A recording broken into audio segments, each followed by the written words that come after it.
大家好，我係Pan Porter，亦都係波特維香港有限公司嘅創辦人。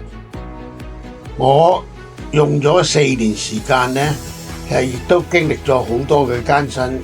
挫折、失敗，又再改革咧，終於完成咗一張智能椅。因為佢個椅墊咧就可以自動升高到38度，目的咧係想幫助我患病嘅太太咧容易啲起身。咁呢個咧曾經我係有失敗嘅時間咧，亦都有放棄嘅念頭，但拉尾咧係堅持住，諗住不忘初心，老見使命係我人生嘅宗旨。